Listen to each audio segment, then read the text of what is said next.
Hello Nidorinas and Nidorinos, I'm KingNido, and today it is the Pastoria Hydros going up against the Olivine Raiders, and with only 2 rounds left in Season A2 of the PokeType League TCG, no side has secured a berth inside Victory Road, but both the Hydros and the Raiders are residing in the top 5 currently, as the Hydros are teetering on the edge of this waterfall, but they want to stay in contention, whereas the Raiders, they are fighting for a spot at the top of the leaderboard. So with that said, let us know in the comments below who you think is going to win this matchup. Will it be the water decks? Will it be the metal decks? Let's go! 3, 2, 1, go! And having flipped heads, going first will be the Sea Guardians deck with their Manaphy going into the active spot. It is the Piplup on the bench for the Hydros. It's the Stark Mountain deck for the Raiders with both a Magnemite in the active spot and on the bench, alongside that Heatran on the bench as well. But we can see the Magneton and the Magnezone in hand already for them as well. But it is the Hydros going first. They've got the Irida, they've just pulled the Prinplup, and they've got the Professor's Research as they're hoping to get the Empoleon with these extra 2 cards. They get a Pokeball and they get the Empoleon. That Commentator's Curse is nothing but a myth, as the Pokeball also gets a Phione out of their deck, and we can see the second Manaphy also in hand, but they can't generate an energy just yet, so they send it over to the Olivine Raiders, who are trying to lock up a berth in Victory Road here. No side has done so far this season, but the Magnemite getting its first energy after they've just pulled the Adamant. They go with the tackle, 20 damage there onto the Manaphy in our first game of our best of 3 series between these two sides. It is the Giant Cape being pulled for the Hydros. They get the Prinplup online after the Manaphy just received its first energy, so it can go for this Oceanic Gift. It can generate 2 energy to go to both Pokemon on the bench. Currently it only generates 2, so if there was a third they would have to make a choice, but they send it back over to the Raiders, who pulled their second Magneton, and with this Magneton now coming online, that rolling attack does 30 damage. We have 2 Magnetons online now, but it does enough damage to take the Manaphy off the board. The Hydros needed to use that Giant Cape if they were hoping to keep it around for 1 turn longer. But just like that, the Raiders have taken the first point. As we said, this is our game 1 in our best of 3 series, but regardless of the outcome of these first 2 matches, that third game will still count towards the leaderboard, so we play all 3 games here in the PokeType League TCG, as it's the Phione in the active spot, the Empoleon on the bench, and the Professor's Research that was just pulled is played by the Hydros. They get their second Phione, they get their second Prinplup as well, and we can see that Irida in hand if they're hoping to restore any health from Pokemon with water energy on them that have taken damage. And they're thinking about whether or not they want to go on the offensive with the Phione, or do they want to set up the Empoleon, and they go with the Empoleon receiving its second energy. It does require 3. The Aqua Jet does 80 damage, but it also does 30 damage to one of the benched Pokemon, the Lumberry being pulled for the Olivine Raiders, the only deck this season to hold the Lumberry, as that Magnezone now online gets its 3rd energy, and with this Power Beam it does 80 damage, and it will wipe this Phione off the board. And already in game 1 the Raiders have taken their first 2 points. And the Hydros, with limited options, move their Empoleon into the active spot. They do pull a Floatzel. They've got no Breezel in hand just yet, but that Giant Cape now going onto the Empoleon, taking its health up to 170. It can outlast 2 hits from a Magnezone here, as they can go with this Aqua Jet. And they get 80 damage onto the Magnezone, bringing it down to 60 health, but they also get 30 damage onto the Heatran, as the second Magnezone has been pulled for the Olivine Raiders. They are getting all the cards they need currently, as that Magnezone will get its first of 3 required energy. Not as powerful as the Heatran, but it does have more remaining health. 80 damage onto the Empoleon there from the Magnezone. The second Floatzel is pulled for the Hydros, and they are looking to play that Irida immediately, restoring 40 health, taking that Empoleon all the way back up to 130 health, as the Phione is moved onto the bench. It will get its first of 2 required energy here. And there is this Aqua Jet. Again, they get to target the benched Pokemon of the Hydros. This time they do go for the Magnezone. There's still that Adamant in hand for the Raiders as well. It does reduce the damage that the metal types take by 20. And the Raiders here thinking about how they want to play this. They are going to move that Magnet Zone into the active spot. Still has 110 health remaining, and they pull the Skarmory with those metal arms. Does 20 damage, but if it is holding a Pokemon tool such as that Lumberry, it does an additional 30. And here comes the Adamant to reduce the damage that the metal types take by 20 in the next turn. As they don't have enough energy on the Magnet Zone, they just send it over to the Hydros, who pull their second Piplup. And they are going to get that onto the bench, getting its first energy onto it as well. But that Aqua Jet continues from the Empoleon. Keep in mind it will do 20 less damage, so it only does 60 to the Magnet Zone, 10 to the Heatran. But everybody is in target range for this Empoleon if they move into the active spot currently. But as we say that potion is played by the Raiders to restore 20 health for the Heatran, taking it back up to 100 health, and the Power Beam can now get online from the Magnet Zone. 80 damage onto the Empoleon, bringing it down to only 50 health remaining. And the Hydros do pull their second Empoleon here, and it is the Prinplup coming online. Can get its second energy, so can the Fion here. But this is actually not looking very good, as the Raiders do have that Skarmory on the bench. It's not their most powerful card, but it can quickly get online with only 1 energy required. The Aqua Jet, they're going to retreat the Empoleon. They're thinking about how they want to go about this, but instead, no, they're deciding against that. They're really contemplating their decisions here. They know that if they drop another point, they will lose this game. And they are going to ride that Surf from the Prinplup to do 30 damage to the Magnet Zone. The Rocky Helmet has been pulled for the Olivine Raiders as well. They immediately move that onto the Magnet Zone. And it can still continue with this Power Beam, but it is not strong enough to take down the Prinplup, who has 90 health on it. That Power Beam though will bring it to within target range. And that is just after the Raiders had moved a first energy onto the Heatran. Finally, a Weasel has been pulled for the Hydros. The Empoleon, their second Empoleon, now online as well, and they are going to be able to get a third energy onto it. It can wipe this Magnet Zone off the board, but still it will take that recoil damage from the Rocky Helmet. And this means the Hydros are not really in much of a better position than what they were. They need a second Irida. And they're currently left thinking about how they want to approach this. They're coming off a clean sweep defeat, and that is not what they need, as they're currently sitting in 5th place. They go with the Aqua Jet, they take the Magnet Zone off the board, they get 30 damage onto the Skarmory, bringing it down to only 30 health.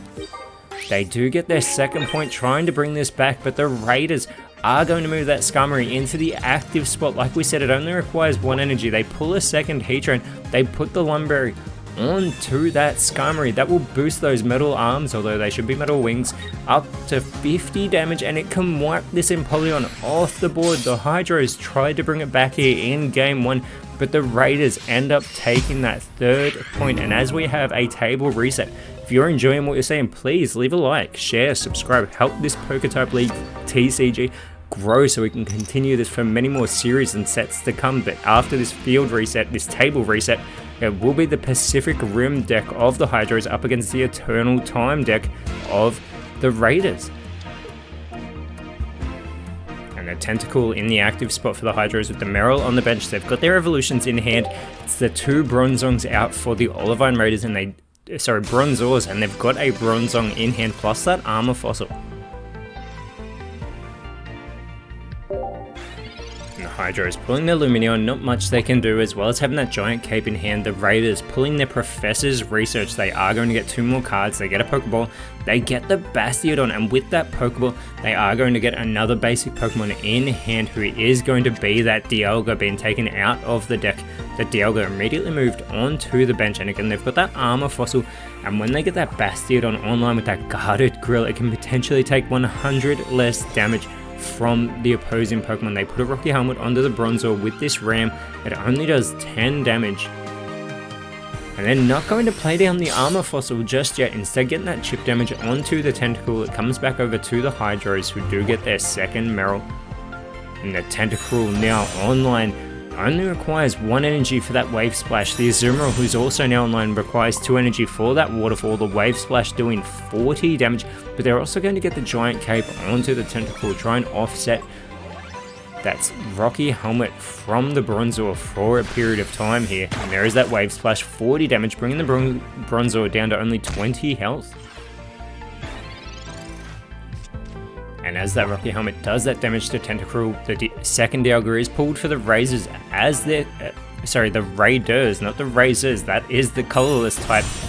As the Bronzong is online, and this Psychic does 50 damage, but it also does an additional 30 for every energy on the opposing Pokemon. And don't be confused, it is not a Psychic type. The move is Psychic, but it is a Metal type move, as the Hydros are going to pull their second Tentacle here.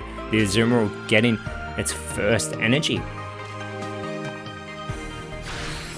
And the Wave Splash doing 40 damage to the Bronzong. That Rocky Helmet activating once again, bringing Tentacruel down to only 70 health, which means it is in target range for this Bronzong. The second Professor's Research has been pulled, as that Armor Fossil was moved onto the bench in the previous turn, and they get the shield on, so they can get that online immediately, which is great for that Bastiodon in hand. And there is the shield on, receiving its first of 2 required energy. The Bastiodon does require 3. But in doing so, they've also not put an energy onto the Bronzong, so the Bronzong cannot go on the offensive. Is this a crucial error by the Raiders here in Game 2? As that Rocky Helmet is going to get 20 recoil damage onto the Tentacruel, but they just allowed that Tentacruel to wipe the Bronzong off the board. We have seen a few errors like this from the Raiders when they've been feeling the pressure throughout the season. The Shieldon into the active spot though. Now the Shieldon can actually take out the Tentacruel, because it does do 50 damage now that it has that second energy on it, so it can go for this headbutt. Now, was this their plan all along, to get that Bastiodon online, or have they just made a crucial error by not getting the Bronzong online when they could have? The Azumarill being moved into the active spot for the Hydros. Both sides have 1 point each in this second game, and as we said earlier, regardless of the outcome of this matchup, that third game still counts toward our leaderboard. The Pokeball gets the second Finneon in hand for the Hydros. They've got the Lumineon in hand, so they do get that onto the bench here, and the Waterfall will do 60 damage to the Shieldon, bringing it down to 40 health, but the Raiders can get the Bastiodon and they've got the Adamant in hand, but there is the Bastiodon, and with that Headbang, it does require a third energy that they are going to place on it, but they've got that Guarded Grill. Like we said, it can reduce damage that the Bastiodon takes, and there's 80 damage onto the Azumarill, and the Azumarill can only do a maximum of 60 damage, so if that Guarded Grill prevents it from doing anything, if it prevents it from going on the offensive, that Bastiodon is free to run rampant through this Pacific Rim deck, as the Palkia is pulled thanks to that Pokeball that the Hydros just played. The Palkia being moved onto the bench with that Zone Smash requiring 3 energy. They do get a first one onto it here.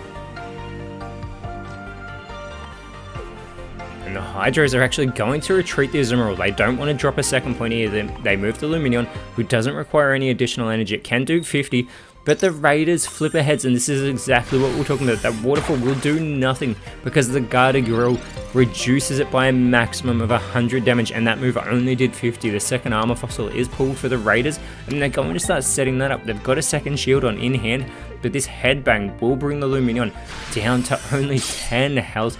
So the Raiders still in control after not getting that Bronzong online earlier. The second Palkia has been pulled for the Hydros. The Tentacruel online now for them as well on the bench. And they're once again going to retreat the Lumineon. Now they're going to move the Tentacruel into the active spot, who also requires only 1 energy. Now they could have set that up onto the Palkia, but instead they're trying to get a little bit of chip damage. They're running the risk of that coin flip, and again for the Raiders, it is a heads, and this is what made them so strong in the early stages of this season. This Eternal Time deck is so hard to take down when they continue to flip heads with that Guarded Grill. They've just pulled the Iono, they get the Shieldon online, getting its second energy, and they're going to play the Iono. Both sides will have to shuffle their hands into their decks, replacing the amount of cards they put back in, so both will get 3. Bronzong, Giant Cape, X Speed for the Raiders. The Hydros pulling the Palkia, the Azumarill, and the Irida. And the Bastiodon getting the Giant Cape, taking its health up to 120. That Bronzor that's been on the bench since the very start is now a Bronzong, and there's the Headbang to bring the Tentacruel down to only 20 health remaining. The Hydros getting a Rocky Helmet as well. And they are going to put that onto the Tentacruel. Now this is guaranteed to do damage to the Bastiodon if it does go on the offensive. They get a second energy on to the Palkia. They're trying again. And again, it is a tail, so that Wave Splash does nothing to the Bastiodon. Still with 120 health remaining, the second Bastiodon has been pulled for the Raiders, and it is now online as well. It only requires one more energy, but now they're concerned with setting up their other bench members as Bronzong gets its first energy. And the Headbang takes Tentacruel off the board. There's the recoil damage from the Rocky Helmet, bringing it down to 100. Now the Hydros, they can move their Palkia into the active spot. That Zone Smash does 60, but they do flip a coin, and if it is a heads, they do an additional 60 damage, so they can actually take out this Bastiodon in one go. But they have to flip a heads first, and then they need the Raiders to flip a tails. They get a tails, do the Hydro, so it will only do 60 damage. But the Raiders get a head, so it will do 0 damage to the Bastiodon. These Bastiodon getting incredible coin flips in this game here as the Raiders pull their second Dialga. The Bronzong now getting its second of 3 required energy. The Headbang onto the Palkia, bringing it down to only 40 health remaining. And the Hydro is pulling their second Lumineon. And the Irida is going to restore 40 health from the Palkia, as it is the only one with water energy on it currently, and the second Palkia is potentially coming online for the Hydros, and that is exactly what they're going to do. They do get a first of 3 required energy. They're trying again for this Zone Smash. Again, they get a Tails. They need the Raiders to get a Tails for it to do anything. And finally, Bastiodon is going to take some damage, 60 from that Zone Smash, as the Hydros needed it to be a heads, but regardless, something is better than nothing. But the Headbang is going to continue, and it is going to wipe this Palkia off the board, and the Raiders have locked up this series. And not just that, with this victory, they have clinched a berth in their debut victory road, but they are not done with that. They want to ensure that they go in with that top spot on the leaderboard, as this game 3 will continue. The Hydro is trying to maintain a slot in the top 5 to get back into victory road. The Hydros with their Ice Peak Arena deck, they've got the Frost Rotom, but it is the Regice going in the active spot. The Raiders with their Varoom from their Mining Melancholy deck going into their active spot. So this game 3 will still count towards our leaderboard as the Frostlass is pulled for the Hydros. They play the Professor's Research and they get a second Frost Rotom plus the Snorunt, which is great for that Frostlass in hand. They've also got the Mamoswine, but no Piloswine or Swinub in sight.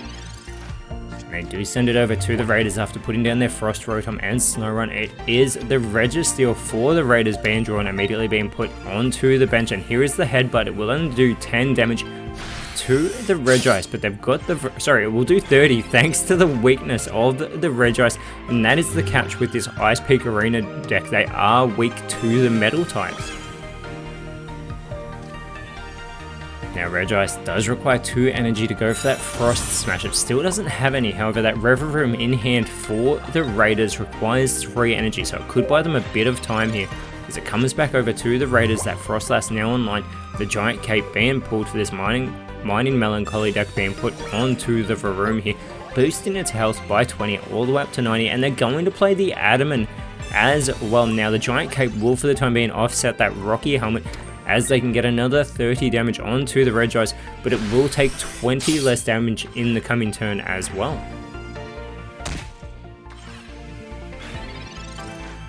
And as it comes over to the Hydros, they pull the Piloswine. They're still in need of the Swinub though if they hope to get that Mamoswine with that Frosty Flattening online. 120 damage it's capable of, as we see the 30 damage being done to the Varoom from the Regice.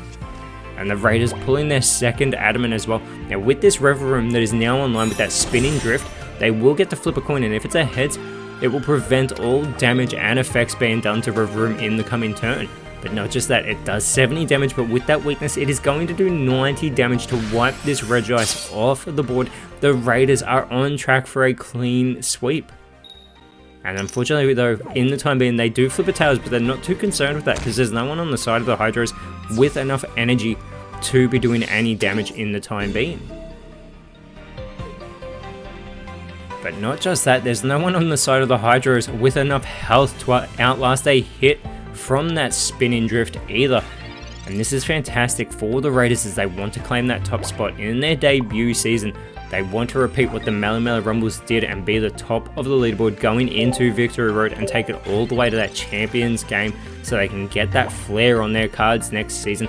The Frost Rotom in the active spot, the Raiders playing the Pokeball they just pulled, they do get the Mawile in hand, they can easily get that onto the bench, which is exactly what they do. But they're setting up the Registeel, who does require 3 energy, but the Spinning Drift does continue, and the Frost Rotom easily taken off the board. Another coin flip, another Tails, which means Froslass can go on the offensive in this coming turn.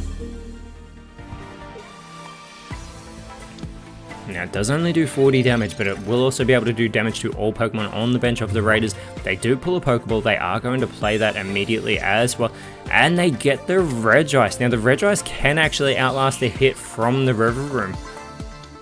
So they need to decide what they want to do, because that River Room has the Froslass in its sights, but Froslass retreats to the bench. They give up the energy that's on it. They are going to get an energy onto the Regice here. It does still require one more, but the Raiders do pull their second Varoom. And Registeel getting a second energy onto it as well. This Spinning Drift, another 90 damage.